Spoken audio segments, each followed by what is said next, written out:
Hola a todos, mi nombre es Yadira Pimentel y les doy la bienvenida a Bienestar al Día, el programa de salud del Hospital Metropolitano de Santiago.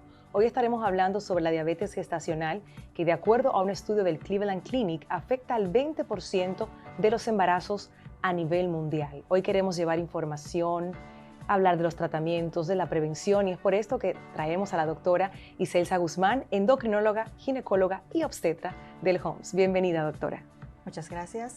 Un placer para mí estar aquí con todos ustedes hablando de tan importante tema como es la diabetes gestacional. Sumamente importante, un tema sensible, especial para nuestras hermosas en la dulce espera, así que mucha atención.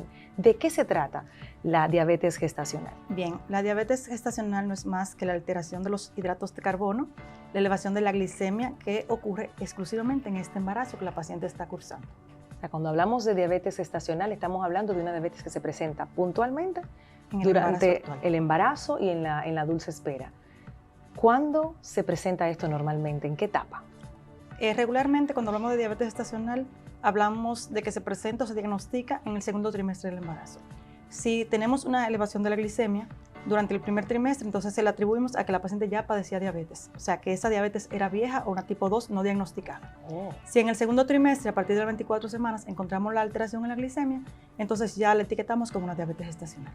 Y a partir de ahí entonces empiezan a trabajar para mejorar el pronóstico. Yo recuerdo en mi segundo embarazo que yo no me podía resistir a un dulce. Era una cosa impresionante, parecía como una necesidad. Y yo pensé, porque leí bastante durante esa etapa de mi vida, yo dije, tengo que tener diabetes gestacional. ¿Tiene relación el deseo de una mujer embarazada de comer dulces a padecer de una diabetes? No. Mira, regularmente ese deseo de ingerir algo dulce es normal durante el embarazo, porque la boca se le vuelve mucha salivación, es normal que tenga hipoglicemia la paciente y la necesidad de ese dulce en el primer trimestre es regularmente normal. Ahora bien, cuando se convierte en una necesidad de comer mucho, mucha sed y aunado a esto, mucho deseo de orinar, entonces sí podemos pensar en una diabetes. Bien. ¿Y cuáles serían las causas más comunes de padecer de diabetes gestacional? Realmente causa como tal no tenemos una específica que me diga yo voy a ser diabética. Sí tenemos factores predisponentes, como son el sobrepeso, la obesidad, el sedentarismo. Estas cosas que te mencioné son muy comunes actualmente. Sí. Las personas comemos y hacemos todo sentados frente a un televisor, a un celular en la mano. Entonces, todos esos factores son muy comunes. Por eso es el boom de la diabetes gestacional actualmente y por eso el incremento tan provisto en los últimos años. Aparte de eso, tener un familiar de primer grado con diabetes gestacional, madre, padre, que padecieron diabetes, tú estás predispuesto a tener diabetes. Al igual que si ya tú tienes un diagnóstico de insulinoresistencia, como es el trastorno del síndrome de ovario poliquístico, o la obesidad que causa insulinoresistencia o algún otro trastorno metabólico, como el síndrome metabólico, entonces sí ya tú estás predispuesta a tener diabetes gestacional. O sea, que tenemos esos puntos de riesgo. Una edad materna avanzada. Últimamente también se está postergando mucho el embarazo. Entonces, por estas razones vemos el tanto aumento de esta Actualmente patología. estamos teniendo una alerta en ese sentido de diabetes gestacional en nuestro país. A nivel mundial. A nivel mundial. Ese % que tú mencionas anteriormente era un 2 a un 5% y ya está en un 14%. En nuestro país tenemos actualmente un 14% de las embarazadas. Es importante. Mucho. Es importante. O sea, es mucho trabajo para ustedes, los endocrinólogos, y en este caso también ginecóloga y obstetra, que nos acompaña hoy en Bienestar al Día. Cuando usted mencionaba ahorita el tema del sedentarismo, me pongo a pensar en que a veces se ve a una mujer embarazada como que no se puede ni mover, ni agacharse, ni hacer nada. Es como ese cuidado. Y sí, por supuesto, estamos en una etapa, cuando estamos embarazadas, en una etapa sensible. Pero no quiere decir que tengamos que estar en pausa a nivel de movimiento físico.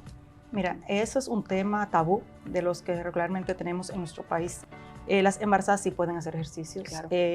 Yo le digo a mis pacientes embarazadas, ustedes no están enfermas, no es una enfermedad, sí es una condición, pero sí pueden, si tú vas al gimnasio adecuadamente, siempre vas al gimnasio, no tienen por qué pararlo cuando estás embarazada. Pero no solamente hacer ejercicios de fuerza, puedes hacer caminata, pueden hacer yoga prenatal, pueden hacer pilates, o sea, una serie de ejercicios que se pueden seguir haciendo durante el embarazo que no le causa ningún daño ni a la paciente ni al bebé, siempre y cuando su ginecólogo se lo autorice. Claro. Porque tampoco es que van a iniciar un ejercicio sin haber consultado a un médico, si ya tiene una amenaza de aborto, tiene alguna otra condición, una amenaza de parto prematuro, que no le permite entonces hacer ejercicio, pues está prohibido. Pero no es que porque simplemente el hecho de estar embarazada vas a estar en sedentarismo, o sea, acostada porque sí. No, porque entonces ahí tenemos este tema que una de las cosas que la doctora mencionaba es justamente esa, el sedentarismo. Y en la vida actual ocurre, pasa. ¿Qué síntomas pudiéramos mencionar para alertar a quienes nos están viendo el día de hoy?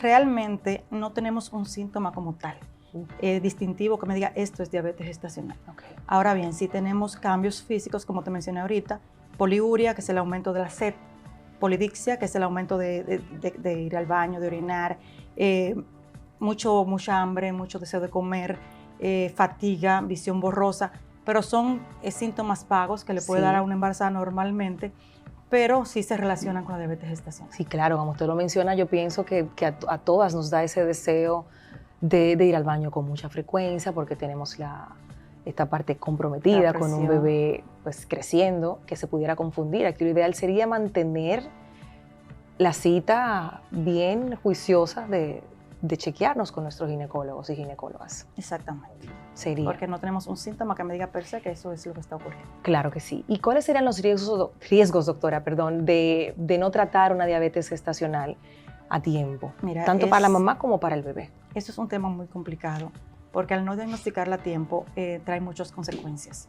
Trae consecuencias principalmente en el bebé. Okay. Porque este bebé me puede sufrir de aumento excesivo de peso, que es lo que se llama macrosomía fetal. Esta macrosomía fetal lleva a ese bebé a tener parto prematuros porque la madre no aguanta el peso en la pancita. Un bebé prematuro, ustedes saben que aumenta el riesgo de neumonía, el riesgo de taquipnea transitoria al recién nacido. Aparte de que no solamente en el momento del nacimiento, sino que en un futuro ese bebé va a ser obeso, va a ser diabético, tanto una diabetes infantil como una diabetes en toda su vida, y también va a tener trastornos metabólicos toda su vida.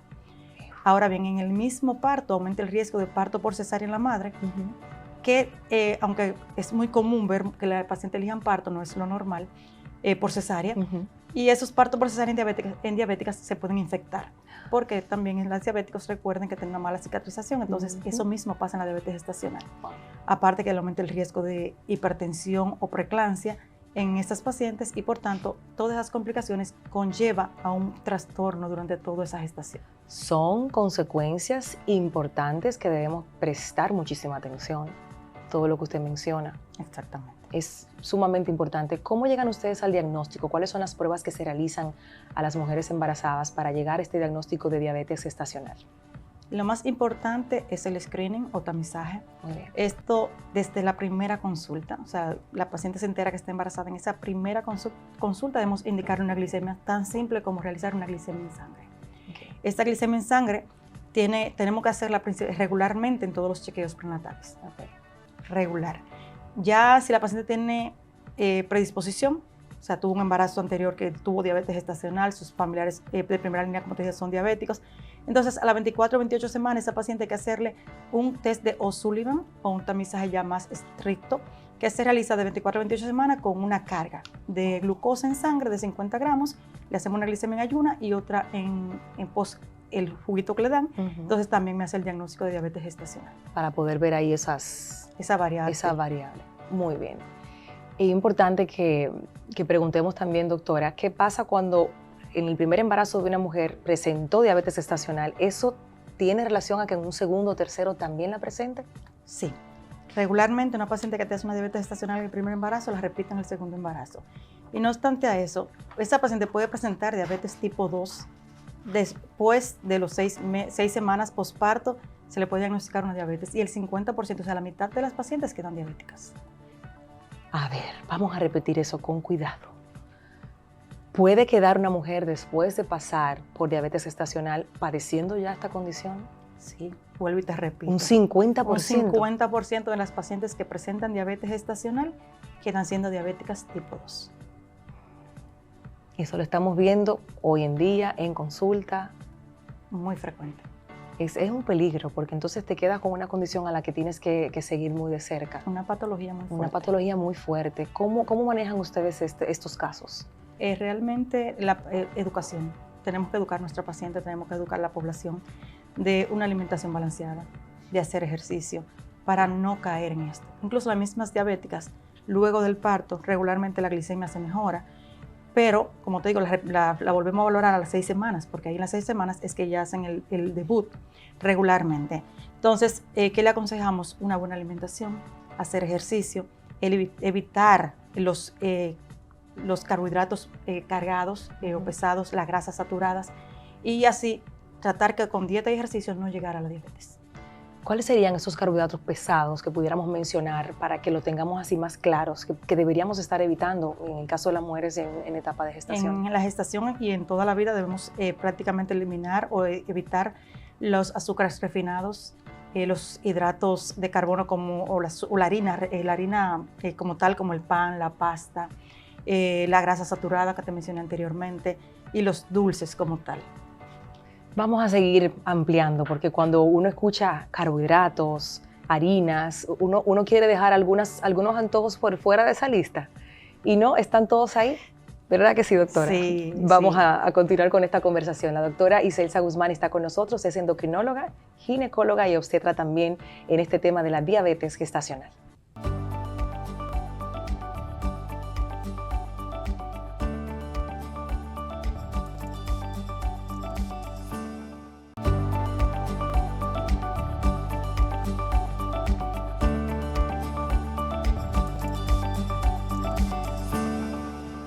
La doctora Iselsa Guzmán, endocrinóloga, ginecóloga y obstetra del HOMS, continúa con nosotros hablando sobre diabetes gestacional.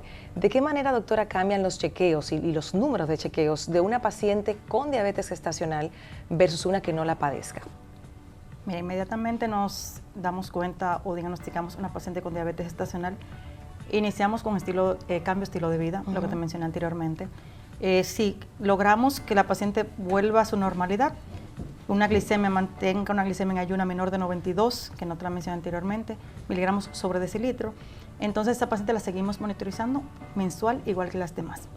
Ahora bien, si no logramos una estabilidad metabólica, entonces tenemos que hacer controles cada 15 días, hasta que logremos el metabolismo que deseamos con esa paciente. Ya luego, las últimas semanas, donde existe un crecimiento mayor del feto, a partir de las 34, 35 semanas, entonces ya vemos la paciente semanal. Porque, como te mencioné anteriormente, uno de los peligros más importantes es el aumento de peso del bebé. Entonces, cuando hay un aumento excesivo de peso del bebé, quiere decir que esa paciente no está metabólicamente estable. Y eso sí tenemos que hacerlo por lo menos cada 15 días, ver el control del crecimiento de ese bebé. Claro que sí. ¿Y se pudiera considerar un embarazo de alto riesgo cuando se padece de diabetes gestacional? Sí, inmediatamente diagnosticamos una paciente con diabetes gestacional, pasa inmediatamente a ser una paciente de alto riesgo, por todo lo anteriormente dicho. Ahí tiene que tener mayor cuidado en todo el sentido de la palabra. Sí. Bien alerta a los signos. Hablemos de los tratamientos, doctora. Debemos inducir a esa paciente a realizar dietas, no una dieta restrictiva o una dieta para bajar de peso como muchas creen, yo no quiero aumentar mucho de peso, sino es una dieta balanceada. Porque las embarazadas no pueden hacer una dieta estricta porque están nutriendo a un bebé. Así es. Entonces es un error que también tienen. Una paciente ya etiquetada con diabetes gestacional puede aumentar un embarazo 12 libras. Durante todo el embarazo. Durante todo el embarazo. Doctora, pero hemos escuchado 50 libras. No, y 10 me aumentan en un mes. Pero tenemos que aumentar 12 libras durante todo ese embarazo. Eso es con mucho control, con una dieta súper balanceada. Muy, muy balanceada. Si no podemos hacerlo solo, entonces buscamos un especialista, un nutricionista que nos haga esa dieta para poder llegar a ese nivel. Porque recordemos que es la vida del bebé que está en mucho riesgo. Totalmente. Entonces, ya luego que tenemos dieta, ejercicio, como te mencioné, hacer yoga prenatal, pilates, caminatas, regularmente los ejercicios que pueden hacer esta paciente. Si no logramos un balance de una glicemia en 104 ya diagnosticada en ayunas, entonces pasamos a los tratamientos. El tratamiento, el gold estándar en la actualidad es la insulina. La insulina que podemos utilizar están las lentas, NPH, todos los tipos de insulina la podemos utilizar en las pacientes. Los hipoglucemiantes orales están contraindicados porque baja la barrera hematoplacentaria y me disminuye la glicemia en el bebecito, en la panza. Claro. Entonces eso me trae problemas con el bebé. Ahora bien, la metformina es un tema que aún está en debate, que ha sido muy debatida durante todos los consensos internacionales, porque la metformina la utilizamos para el ovario poliquístico. Entonces, muchas pacientes se nos embarazan con ovario poliquístico y podemos continuar con ella, el tratamiento con la metformina, principalmente como hasta las 20 semanas. muchos estudios a favores, pero aún en la actualidad faltan estudios que me digan el 100% que podemos utilizar metformina en las embarazadas, aunque te digo que no ha traído problema y la estamos utilizando en el tratamiento. Porque también es muy tedioso una paciente embarazada tener que estarse poniendo insulina. Sí, claro. Entonces podemos decir que ustedes empiezan con el tema de los hábitos diarios y luego entonces si se presenta la oportunidad de que tienen que medicar, entonces ya tienen otras opciones. Las opciones terapéuticas que te mencioné anteriormente, solo esas. Solo esas. Entonces, si pudiéramos hablar a las mujeres que están viéndonos, están en la dulce espera o alguien que conoce a una mujer embarazada, ¿cuál sería una alimentación de un día que pudiéramos sustituir todo eso que usted ha hablado ahorita, de las harinas, de la pasta, del pan, que nos encanta tanto, fuera del embarazo y embarazadas también? ¿Cómo pudiéramos sustituir algunas de esas comidas que no nos hacen bien, especialmente cuando se está presentando una diabetes gestacional, que usted le dice se puede sustituir por tal o cual? Mira, lo más importante, como te dije anteriormente, indiscutiblemente tenemos que tener una consulta preconcepcional. Claro. En la consulta preconcepcional valoramos el peso. En ese peso, si yo veo que la paciente tiene un peso adecuado para embarazarse, entonces podemos iniciar. Si no, antes del embarazo, tomar las medidas para lograr un embarazo saludable. O sea, iniciar un embarazo saludable. Lo ideal sería eso. Sería lo ideal. Claro. Eso es mi mundo soñado, en el mundo de todos los ginecólogos soñados. Que esa paciente llegue antes. No tenemos esa costumbre, lamentablemente, ya nos llegan embarazadas. Eliminar la frase, tenemos que alimentarnos por 2. En este país le encanta decir a las mujeres embarazadas, tienes que alimentarte por 2, tienes que nutrirte por 2 porque llevas 2. No debemos alimentarnos por 2, no debemos comer para 2, porque ese bebé se alimenta de nosotros. Y lo que nosotros les demos al bebecito tiene que ser algo de calidad. Claro. Entonces, eliminar las harinas, la pizza, la hamburguesa, pan, toda esa comida chatarra, principalmente la papa frita, podemos eliminarla y cambiarla por una proteína. Podemos consumir huevos, consumir el tipo de víveres como son ñame, yautía. O sea, hay muchísimos víveres, pero a nosotros nos gusta comer lo malo, o sea, lo que nos sube los carbohidratos. Increíble. Nos gusta comer pizza, nos gusta comer pan de desayuno, de cena. O sea, vamos a eliminar eso, vamos a sustituirlos por proteínas sanas, por carne, podemos comer frutas, podemos comer verduras. No es que eliminar todo. No le digo a mis pacientes, yo no le digo no puedes comer azúcar, sino disminúyela. No puedes comer pasta porque realmente es un país que nos gusta mucho la alimentación de este tipo, con carbohidratos saturados. Entonces yo lo que le digo es vamos a eliminarlo o vamos a comerlo una vez a la semana. Un balance. Vamos a hacer un balance, porque no es que no lo comas, sino que lo sepas comer, lo sepas distribuir en tus comidas diarias. La intención es cuidarse, cuidar. Puedes comer todo tipo de carne, puedes comer todo tipo de granos. Entonces, hay muchas opciones. Y si usted lo que quiere es una pizza, hay muchas recetas de pizzas de coliflor, por ejemplo, de base de coliflor, que usted puede ponerse a inventar. También puede ser una buena época de su vida para aprender a hacer cosas diferentes. Porque visualmente una pizza a todo el mundo le llama la atención, pero ¿qué pasaría si la hacemos con otros ingredientes? Realmente existen muchísimas recetas, para eso es muy buena, son las redes. Claro. Existen muchísimas recetas alternativas. Incluso está para hacer bizcochitos con avena, para hacer pancake con avena, guineo. Existen muchas recetas saludables en las redes sociales que podemos utilizar. Aprovechar esas plataformas también para nuestro favor. ¿Algún mensaje final para quienes nos están sintonizando que pudieran estar padeciendo de diabetes gestacional y que tienen miedo? Yo creo que en la etapa de embarazo uno siente mucho miedo por muchas cosas y más cuando recibe entonces un diagnóstico como este. Lo primero, más importante, un chequeo preconcepcional. Muy bien. Ya luego, si llegaste embarazada, pues el chequeo de la primera cita es muy importante, porque ahí es donde hacemos todas las analíticas del lugar que podemos diagnosticar una u otra patología y comenzar los tratamientos ideales desde ese momento. Ya luego tus controles prenatales regulares con tu ginecólogo, tus chequeos mensuales, si así se requiere, o quincenales, dependiendo de lo que el ginecólogo necesite, y no olvidar el cambio del estilo de vida. O sea, esos hábitos, esa mejoría de la alimentación, hacer ejercicio y la hidratación, excelente hidratarse durante toda la gestación para evitar así complicaciones, y dentro de ellas la diabetes gestacional, que está siendo muy tomada en cuenta últimamente. Tenemos que prestar atención y por eso este espacio hoy. Muchísimas gracias, doctora Iselsa Guzmán, por acompañarnos hoy. Siempre. Claro que sí. Hacemos una pausa y regresamos enseguida con más de Bienestar al Día.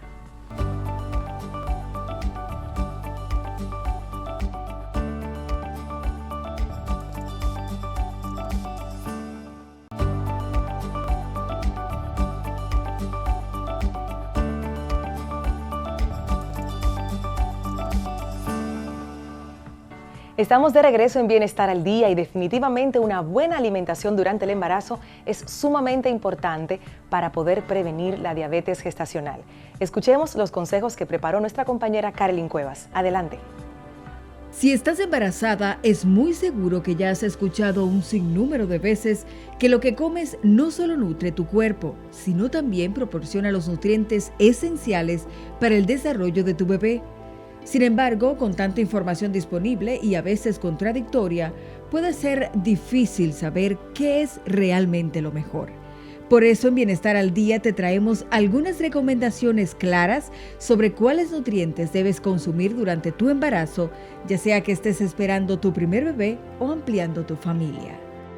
Los primeros de estos son el folato y el ácido fólico, los cuales ayudan a prevenir defectos graves de nacimiento.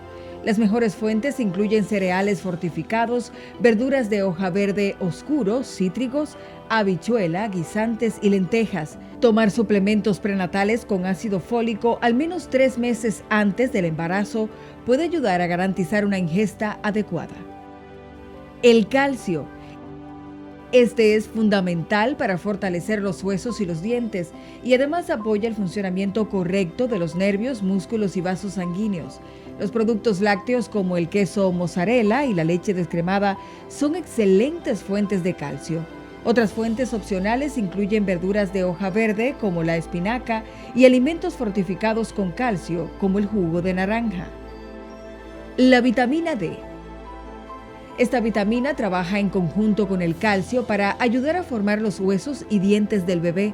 Para consumirla, considera incluir en tu dieta a los pescados grasos como el salmón rojo cocido, las bebidas fortificadas y los huevos.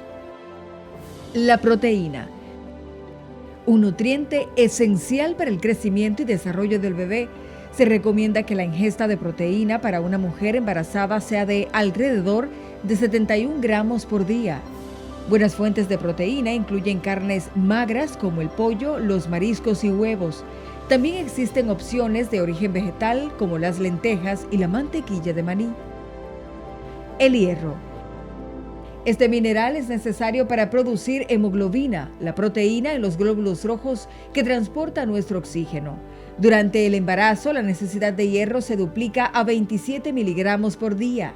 La carne roja magra, el pollo y el pescado proporcionan hierro de fácil absorción, así como también los cereales fortificados con hierro, la espinaca hervida y las habichuelas rojas.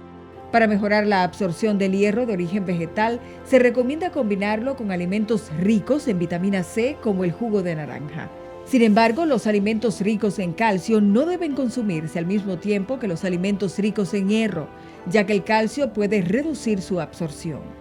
No dudes en comentarle a tu especialista de salud sobre cualquier alergia o intolerancia alimentaria que padezcas para que, juntos, encuentren opciones de alimentos que se adapten a tus necesidades individuales. Recuerda que para llevar una dieta equilibrada es posible que no estés consumiendo algunos nutrientes esenciales en cantidades suficientes, por lo que las vitaminas prenatales son un complemento importante. Tu médico de confianza puede recomendarte los suplementos adicionales necesarios, pero recuerda nunca consumir suplementos herbarios sin que éste los haya aprobado, ya que los términos herbario, herbal, orgánico o natural no quieren decir que necesariamente sean saludables para ti o tu bebé. Para Bienestar al Día, Carolyn Cuevas. Y es así como llegamos al final de Bienestar al Día por esta semana. Gracias por la sintonía y por supuesto la invitación a que vean todos los episodios disponibles en nuestro canal de YouTube Bienestar al Día TV. Hasta la próxima. Bye bye.